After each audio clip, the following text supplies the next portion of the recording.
Julian, would you join us?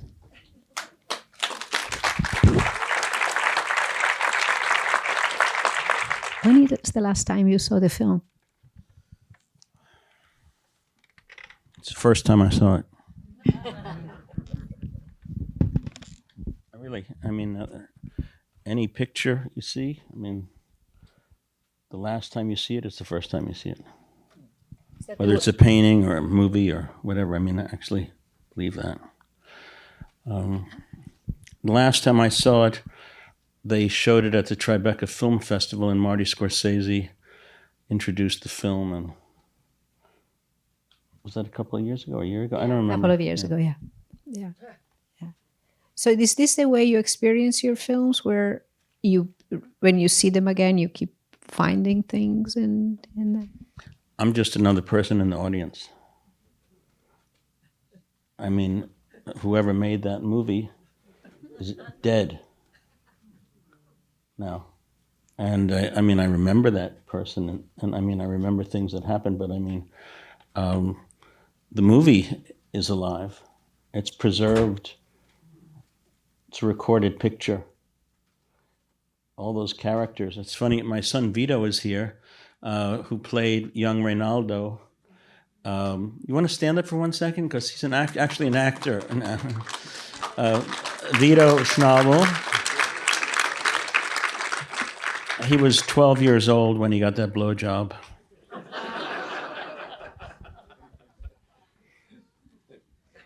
I said, "How was the blowjob, son?" "It's okay, Dad."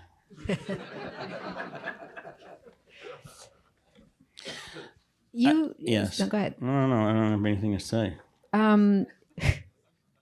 You saw Ronaldo for the first time in that interview that it's when he's already in New York with the in a documentary about Cuba, right? Well, actually, he wasn't in New York. That interview was done in South Beach.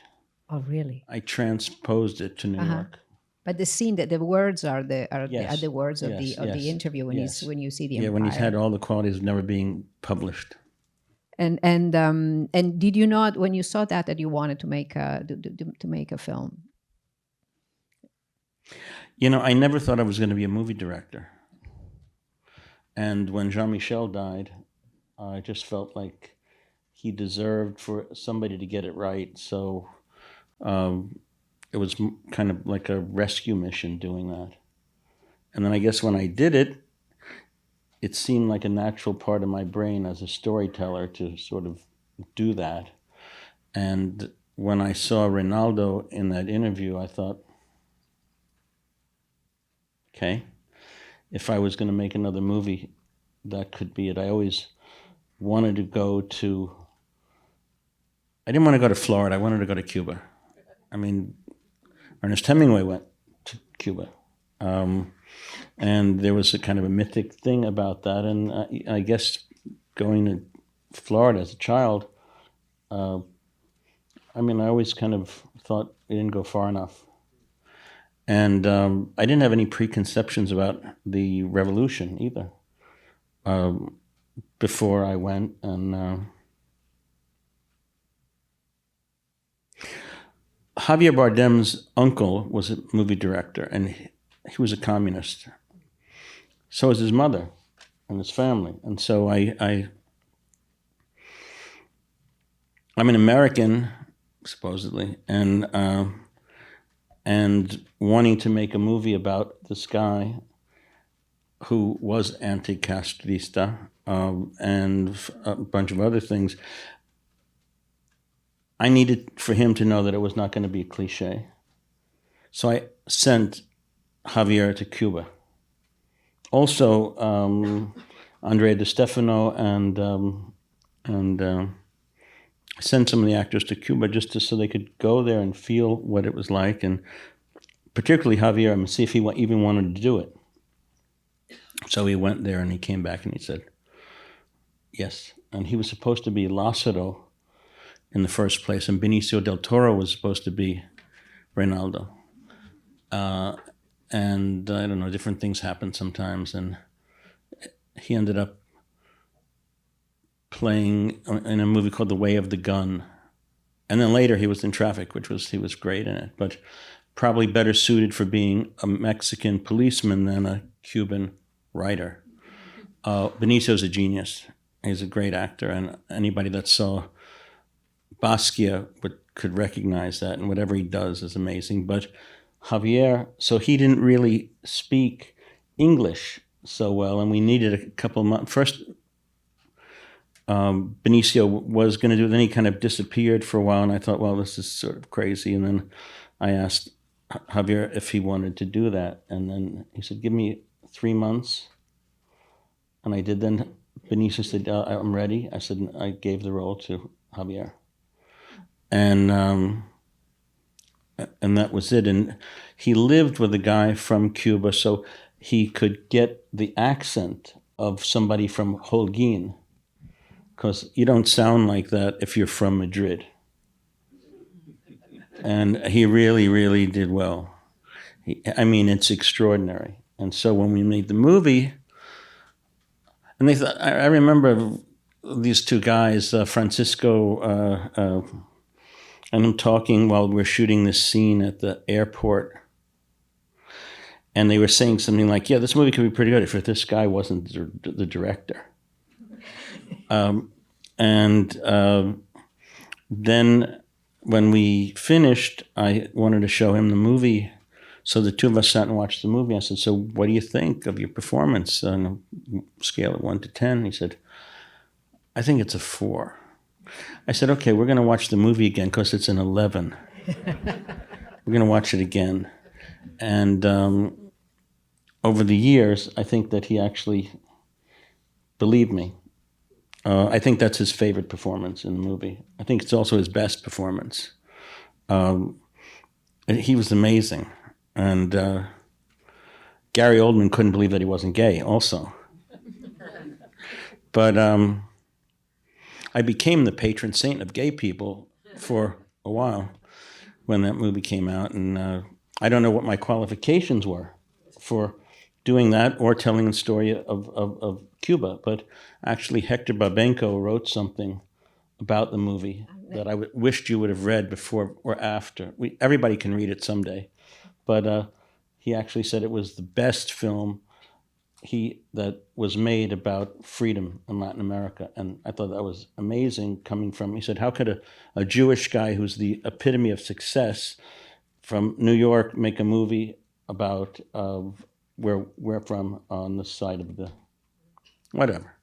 Anyway, I was Hector Babenco played Virgilio Pinera in the movie, and Hector Babenco directed Pichoch, also The Kiss of the Spider Woman, Carandiru, and I think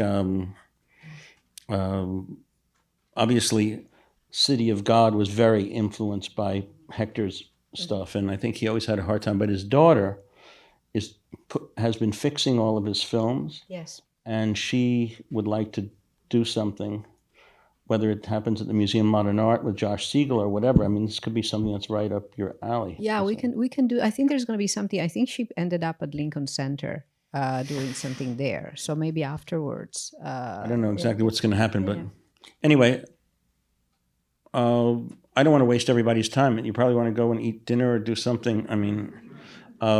You have any other things you want to say? Yes. Okay. If you don't mind.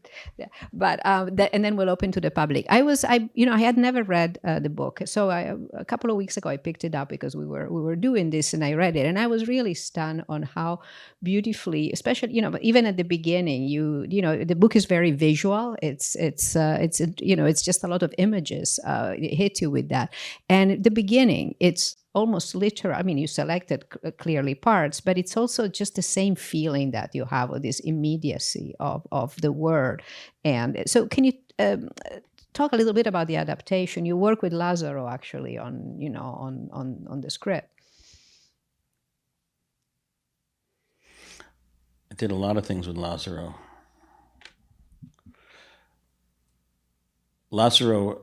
I think we could, basically, it's pretty accurate the way that Reynaldo died. Lazzaro's a complicated guy. But I felt like I needed to know as much as possible about Reinaldo, and Reinaldo loved Lazzaro. Lazzaro's still alive. I don't speak to him, or he might not speak to me. I mean, but Tom Colci was Reinaldo's agent, and Maria Jorge Camacho. I think Jorge died. His wife is alive now, but wonderful people. I mean, he really landed on his feet somehow here with them. I mean, Tom Colci's a wonderful agent. Okay, there's things that are in the movie that are not in that book. For example, Cubans talk about this notion of getting in a balloon and flying to Miami. Now, that's not in his book, but in The Color of Summer, he refers to it. So I wanted that balloon to go through the roof of that place, and that was kind of amazing because there was a guy named Don Modesto, and he owned this building, and the people in Mexico wanted to make it part of the national heritage, and he didn't want them to do that, so he blew up his own building. And then they had a beer depository there, and I was looking for a location like the Convento de Santa Clara, because I went to Cuba quite a few times to really see where all this happened. And I see these trucks going into this church, I'm gonna, what? So I went and I said, what is this place? And they said, oh, this man, Don Modesto, owns this place, but he's kind of crazy. I said, well, where is he? And they gave me his address, and I went over to see him. And he had blonde hair, and he was actually, he's in the movie. So he had, and I said to him, where are you from? And he was from the north of Spain, the Basque country. I said, so we're neighbors.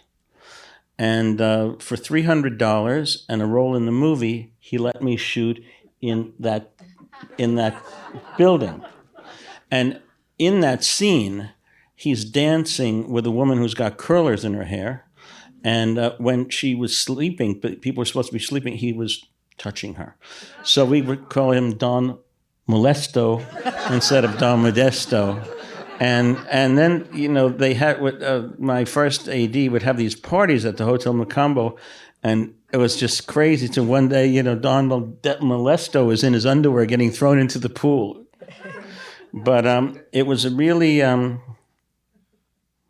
know this is all very funny, but to be in the police station at the Fontana Brea when people actually went through that, there were a lot of people that actually lived through it and would break down in the middle of this. I mean, I shot the movie in Mexico, but I stole some footage from the Malecón in Cuba, and also built 200 meters of the Malecón in Veracruz. And so it's funny because you can't really tell. No, it feels like Cuban. And it's funny because the Hotel Macambo has a terrace just like La Concha, where Reinaldo used to go, where they would have these parties and things like that. And after the movie Fresa Chocolate, people thought that it's opened up now. You could be openly gay. And then basically when those fiestas would occur, they just gather everybody and arrest them. So Jean-Paul Gaultier was arrested at one of those things, and Pedro Almodovar escaped from one event like that. But it was a moving kind of party that was happening. I mean, it was really sad because, for example, Mirta Ibarra, who is the wife of Titon, who made Memories Under Development, I was staying at the Hotel Nacional, and she couldn't go into the hotel. So it's a complicated reality. I mean, in fact, they're going to show this movie on this weekend coming up. The Cuban Cultural Center is having two screenings of this film at the Anthology Film Archives. Yeah. So I made a little video because I'm not there. But anyway, it's incredibly powerful. And so thinking that it was 90, no, it was 2000, so it's 20. I made it 25 years ago. Yeah, 25 years ago. So and not only cinematically feels incredibly fresh, but politically, it's very relevant. Raise your hand if you have questions. The one where the balloon goes out of it, that's in Veracruz. In Veracruz. Yeah. And it's crazy also because, one thing that I really love, I love the movie Andrei Rublev. And the part with the balloon flying in Andrei Rublev is something that I always liked. And if there was anything there, I don't make storyboards or any kind of preparatory stuff like that. But in my head, I wanted it to definitely look more like a Tarkovsky film than, say, E.T. I noticed a lot of your opening shots were shot from up high and then descend. Was that dramatically, or did it just happen that way? It's funny because that a hole in the ground, basically his parents put him in this hole so he wouldn't get hurt. So he could play in the hole, and it was both like a tomb in a sense, or your a grave and a playpen.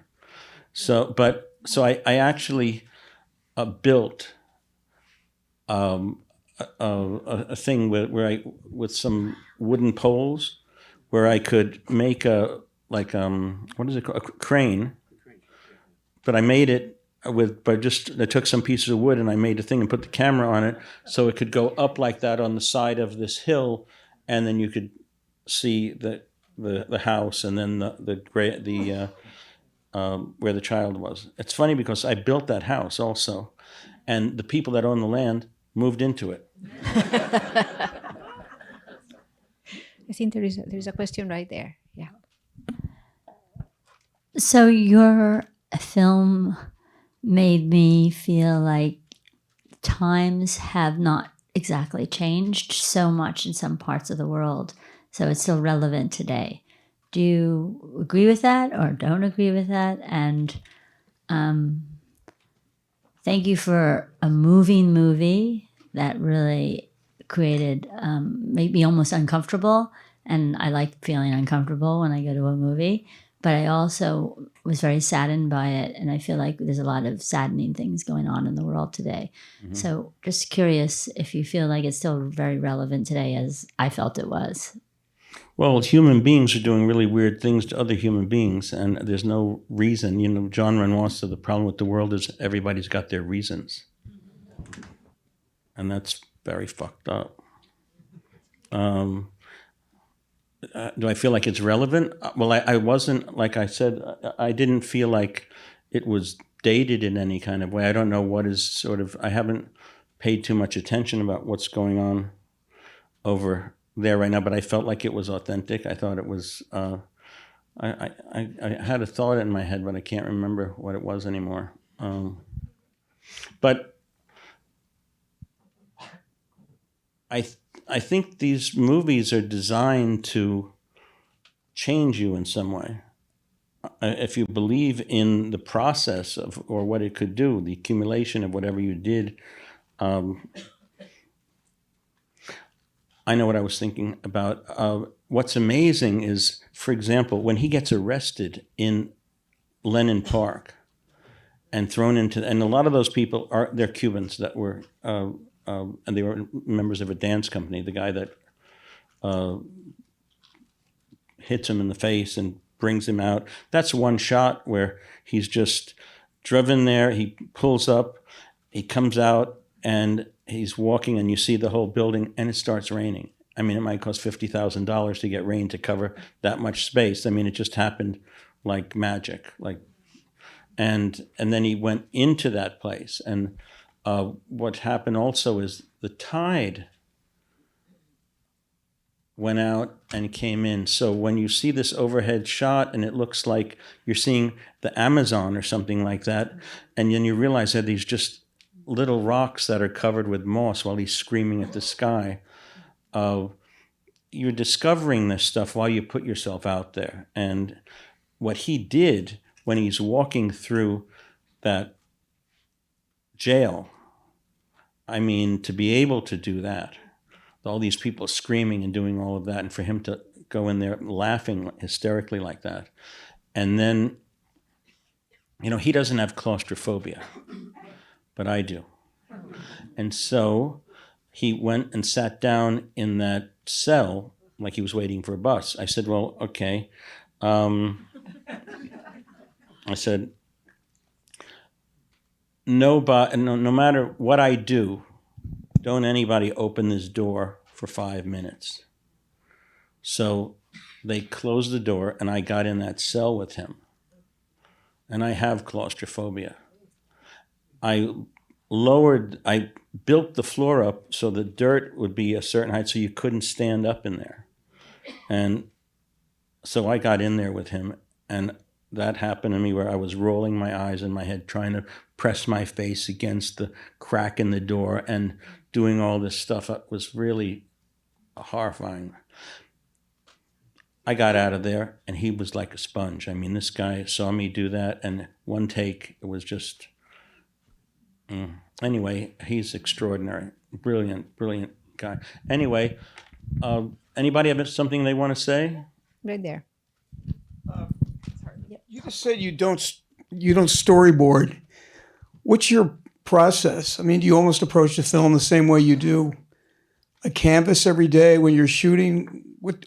How do you organize and how do you process what you're doing day to day? Well, there's a script. I mean, write a script. I Sure. see in my head what I think I want to do. But the fact that I'm not necessarily, I don't come from writing. For example, when he goes to the whorehouse with his friend, the art department was in another town. Well, what are we going to do? Do we just stop shooting because there's nobody to? I said, okay. Looked at one building on one side. I put a poster of Shane and some lights. So that's the movie theater. And there was this other place across the street that was actually boarded up. I broke into the place, put a red light behind it and a cherry picker. I wrote the word Euphrasias on the cement wall, and we had a scene. Or the river came up, I don't know how many feet, and I said, okay, we'll just put the camera over there. Or, you kind of, I think more like a sculptor than say somebody said, oh, well, how can we do this? This is not what I wrote here. So it works like that. But there's a structure to it. It's not that there's no structure, but I don't make drawings of what I'm going to do and then illustrate them. One thing that's super. I'll come to you. One thing that's really incredible is you went from doing a movie about in New York about a world that you knew very well of a relatively intimate scale, and then you went to this thing which has massive crowd scene. You rebuilt the Malecon. I mean, it's the scope of the film and the directing reflects that scope is quite a big change, and you just did it adapted naturally to it, and it's kind of mind-blowing. I wanted to make a movie outside. Since I was making Basquiat inside and a lot of interiors, I thought, well, if I could get outside, I'd like to do that. And I spent a lot of time in Mexico since I was a teenager. And so going to make a movie there was not really like going to a foreign country. I mean, I spoke Spanish and I felt very much at home there. And so that, and also for some reason, I felt at home in Cuba with Cubans. I mean, I'm kind of, I think it was the most watched black market film that came out of that country, or back into the country. Anyway, you want to say anything, Vito? Hold on, Vito, for the mic. I had seen the movie, I thought recently, but I don't know why. Maybe it was on the big screen, but she was crying next to me. for half of it, but so was I. It was great to see. Javier's amazing, and the way that the color of the movie really loved. It's so beautiful. And no, I don't think it seemed dated. I think it's as fresh as ever. So chapeau. Thank you. It was funny because he was supposed to actually have sex with a horse in the movie, or try to. He wasn't going to actually complete that. He was just going to try to. So there were these horses out in this corral, and there was a water. What do they call the thing where they're drinking the water from? What? A trough. And so if he got up on the trough, he could get behind the horse. And so he was doing that, and there was, out of the house, there was the woman, this lady who was in the house, sees him through the window and rushes out with a broom to smack him, to stop him from doing that.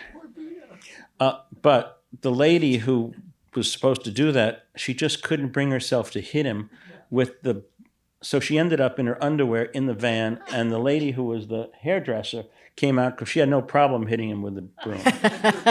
But we didn't put that in the movie, but we tried. I think you had. There's a photograph of us. I saw that movie, when it first came out. And There you go. oh, yeah, I saw the movie when it first came out, and it struck me because I wanted to come and see it again. And when you announced, when you first started, you said, it exists apart from you, that you don't feel like it's there. And then I just, it's What really, did you say? when you were first talking, you said yeah. it exists apart from you, that, yeah. But Okay. it really feels like an organism, the movie. I mean, it just feels like a living worm or something that just, it's really lovely. Thank you. That's what Tarkovsky said. It's a living, breathing organism film. I mean, yes. Thanks. When I first saw the movie, I went out the next day and bought the soundtrack, and played it Pretty damn good. over and over That's and over. really good. I mean, one of the best soundtracks, because also it's like, just close your eyes, not even close your eyes. The movie just plays with you. So what was it like working with Carter Burwell? And also there's a few things where you're like capturing sounds from different eras, and Lou and Laurie also adding. I mean, it must have been its own masterwork. Well, Lou and Laurie are actually playing when, there's the salsa, people are dancing to salsa music in that place, but the music you're hearing is Laurie and Lou playing the cello, the viola, with Lou, and it was great to play that against the music. So they're moving a certain way, and Mike Nichols told me he had never seen that, but something like that before, which really was a huge compliment to me. But that Laurie and Lou did that, but also, the way Andrea Di Stefano just grabs the girl, does that, and I think it really just shows that whether it's homosexual love or heterosexual love, see somebody do that, it sends you somewhere else. It's heartbreaking. And that scene was the music. Very, very difficult to get the rights from different things in Cuba, and Sue Jacobs was extremely helpful. But the music is very, very authentic, and whether it be Trio Matamoros or that stuff at the end, I became very good friends with Cabrera Infante, but it's also an interesting thing to play different kinds of music on different sort of incongruous geographic. For example, Ferouz is singing when they're in New York City, looking up at the snowflakes, driving through Park Avenue and the Pan Am building. She's Lebanese. And so, but I tried 3 different songs. I tried Johnny Thunders playing Like a Rolling Stone, Bebo Valdez, and which I ended up using at the end of the. It's interesting how the movie, you starts off and you kind of don't know what you're watching. It seems it could be funny, lighthearted, or whatever. And then they go to that bembe, where this is kind of a religious ceremony that the bus driver, his friend, takes them into this thing, and all of a sudden the police, the army knocks the door down, and you hear Mahler, and then you realize that there's a different reality that is going to happen, and these sort of shifts in that in the thing. I think they're very physical, and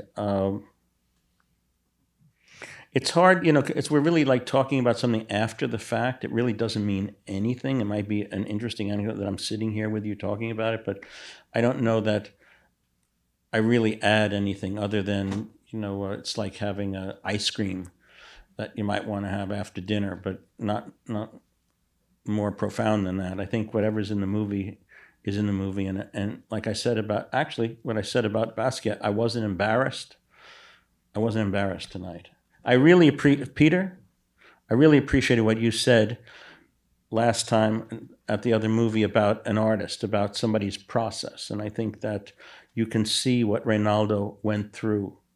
And I think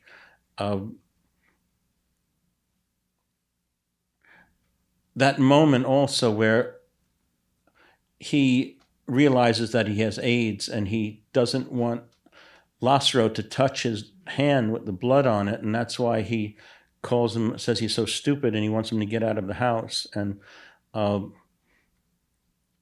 that crazy looking up at the light, and then there's incredible images in his book that I guess that's just the way that I saw it, but it gave me an incredible palette to work with. And when he looks up at the street lamp in Central Park, and then that guy is back in the backyard with that wheel, and then he turns into Vito on the bike. When Reynaldo died in the movie, I was destroyed because Vito died also.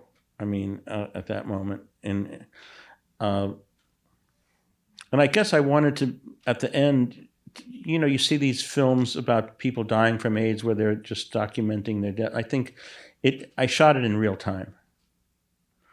And so I think temporality is something that's, people have all these ideas about, they want to get image, they want to get in, get out, go home, whatever the hell they want to do. Don't come. If you want to get engaged, if you want to be, either do it or don't do it. And if you're going to make art, I think that who are we making it for anyway? And I know I'm supposed to make the movies for other people, but I have to be satisfied with whatever it is. If I'm going to leave it here and I'm not going to be here, somebody looks at that, they'll know that that's what I meant, not that it was messed with in some other way or was done by committee. And so, and I don't do it for the money. So that's not my job. It's not why I just felt like I was privileged enough to tell this guy's story and privileged enough to go to these places.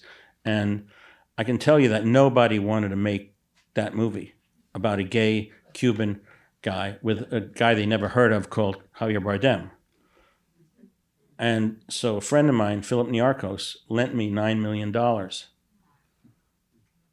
I paid him back, but that's how that movie got made.